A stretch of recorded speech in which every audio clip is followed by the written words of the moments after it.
হরে কৃষ্ণ। সকলকে জানাই কৃষ্ণের প্রীতি ও শুভেচ্ছা, বিনম্র প্রণাম। আজকে উত্তরনা একাদশীর মাহাত্ম্য বলার চেষ্টা করছি। আর 3 দিন ধরে অনুষ্ঠান ছিল, তার কারণে ভিডিও করার সুযোগ পাইনি একাদশীর মাহাত্ম্য, তাই লাইভে দিচ্ছি। কেন কি সময়ের অভাব, এখন বাচ্চাদের ক্লাস শেষ করলাম, তাও করতে পারলাম না। তো একাদশী ভিডিও করে ছাড়তে ছাড়তে শেষে যাবে, তাই লাইভ দিলাম। আবার ওমান টাইম 8টার সময় ভাগবতম ক্লাস দিব। এটা আগে এই একাদশী মাহাত্ম্যটা বলার চেষ্টা করছি, আপনারা সবাই শ্রবণ করবেন। হরে কৃষ্ণ। ওম অজ্ঞানং তিমিরান্ধস্য জ্ঞানাঞ্জন শলাকায় চক্ষুরন্মীলিতং যেন তস্মৈ শ্রী গুরুবে নমঃ। হরে কৃষ্ণ। উত্তরনা একাদশীর মাহাত্ম্য। অর্জুন বললেন, এ দেব, অগ্রায়ণের পুণ্য প্রদায়িনী কৃষ্ণপক্ষে একাদশীকে কেন উত্তরনা বলা হয় এবং কি জন্যই বা একাদশী পরম পবিত্র ও দেবতাদের প্রিয়, তা জানতে ইচ্ছা করে আপনি কৃপা করে আমাকে তা বলুন। শ্রী ভগবান বললেন, এই পিতাপুত্র, পূর্বে সত্যযুগের মূঢ় নামে এক দানব ছিল। অদ্ভুত আকৃতি বিশিষ্ট সেই দানবের স্বভাব ছিল অত্যন্ত গোপন। সেই দেবতাদের ভীতিপর ছিল, যুদ্ধের দেবতাদের, এমনকি স্বর্গরাজ ইন্দ্রকে পর্যন্ত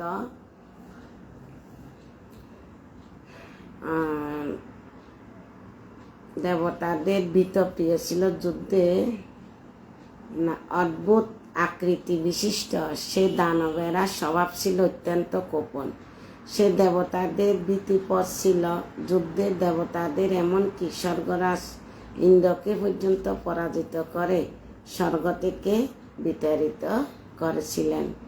এভাবে দেবতারা পৃথিবীতে বিচরণ করতে বাধ্য হয়েছিলেন। তখন দেবতারা মহাদেবের কাছে গিয়ে নিজেদের সমস্ত দুঃখ সবিস্তারে জানালেন। শুনে মহাদেব বললেন, এ দেবরাজ, যেখানে শরণাগত বৎসল্য জগন্নাথ গরুর ধ্বজ বিরাজ করছেন, তোমরা সেখানে যাও। তিনি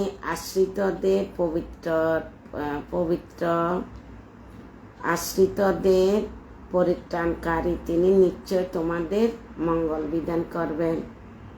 দেবাদিদেবের কথা মতো দেবরাজ ইন্দ্র দেবতাদের নিয়ে ক্ষীর সমুদ্রের তীরে গমন করলেন।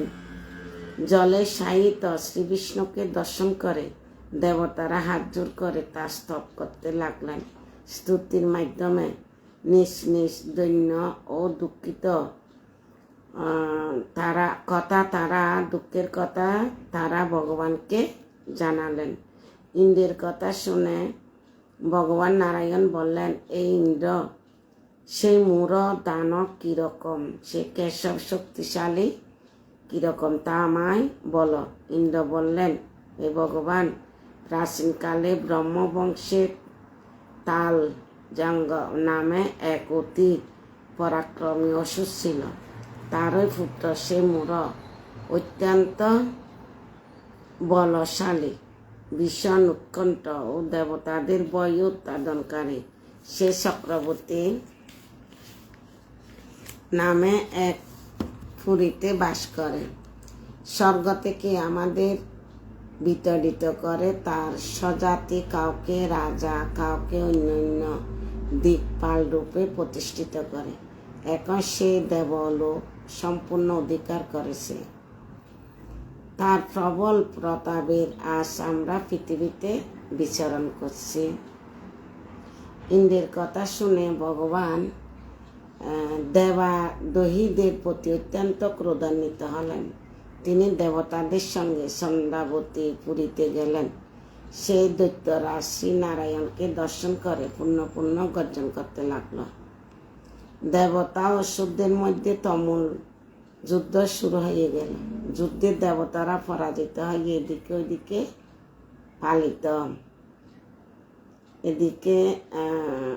এদিকে ওইদিকে পালিত হলেন।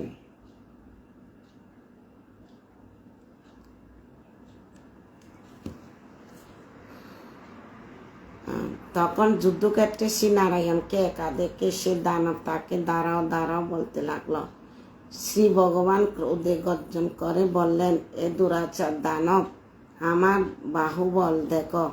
এই বলে অসুর পক্ষীয় সমস্ত যোদ্ধাদের দিব্য বাণের আঘাতে নিহত করতে লাগলেন। তখন তারা প্রাণভরে নানান দিকে পালাইতে লাগল। সে সময় নারায়ণ দৈত্য সৈন্যদের মধ্যে সুদর্শন চক্র নিক্ষেপ করলেন। ফলে সমস্ত সৈন্য ধ্বংসপ্রাপ্ত হল। একমাত্র মূঢ় অসুর জীবিত ছিল। সে অস্ত্র যুদ্ধে নারায়ণকে পরাজিত করল। তখন নারায়ণ দৈত্যের সাথে বাহুযুদ্ধে লিপ্ত হলেন। এভাবে দেবতাদের হিসাবে 1000 বছর যুদ্ধ করেও ভগবান তাকে পরাজিত করতে পারলেন না। তখন শ্রীহরি বিশেষ চিন্তান্বিত হয়ে বদরিকা আশ্রমে গমন করলেন। সেখানে সিংহবতী নামে এক গুহা আছে। এই গুহাটির একদ্বার বিশিষ্ট এবং বড় যোজন অর্থাৎ 86 মাইল বিস্তৃত। ভগবান বিষ্ণু সে গুহার মধ্যে শয়ন করলেন। সে দৈত্য তার পিছন পিছনে ধাবিত হয়ে গুহার ভিতরে প্রবেশ করল।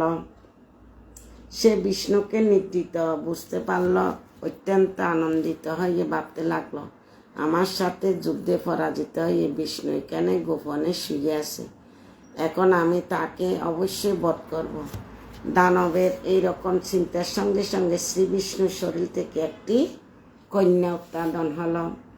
এই কন্যাই উত্তরণা একাদশী।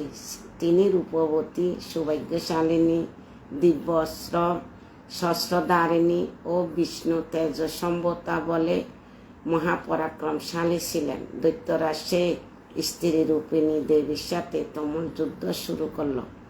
কিছুকাল যুদ্ধের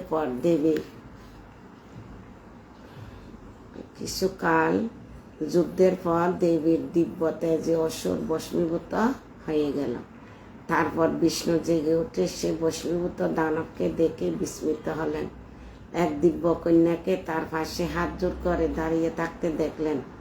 বিষ্ণু বললেন, এই মহাপরাক্রম উগ্র মুক্তি এই মূঢ় দানবকে কে বধ করল? তিনি একে হত্যা করেছে। তিনি নিশ্চয় প্রশংসনীয় কর্ম করছে। ভগবান শ্রীকৃষ্ণ উত্তরণকে বলতেছে। সে কন্যা বললেন, এ প্রভু, আমি আপনার শরীর থেকে উত্তন্ন হয়েছি।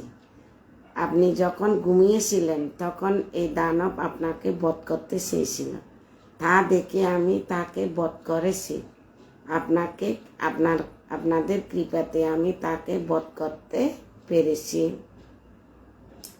এ কথা শুনে ভগবান বললেন, আমার পরাশক্তি, তুমি একাদশীতে উত্তন্ন হয়েছ, তাই তোমার নাম হবে একাদশী। আমি একটি লোক দেবতা ঋষিদের অনেক বর প্রদান করছি। এই বদ্রে তুমিও তোমার মনমতো বর প্রার্থনা করো, আমি তোমাকে তা প্রদান করব। একাদশী বললেন, এ দেবেশ, ত্রিভুবনে সর্বত্র আপনার কৃপায় সর্ববিঘ্ন বিনাশিনী ও সর্বদায়িনী রূপে যেন পরম পূজ্য হতে পারে, এ বিধান করুন।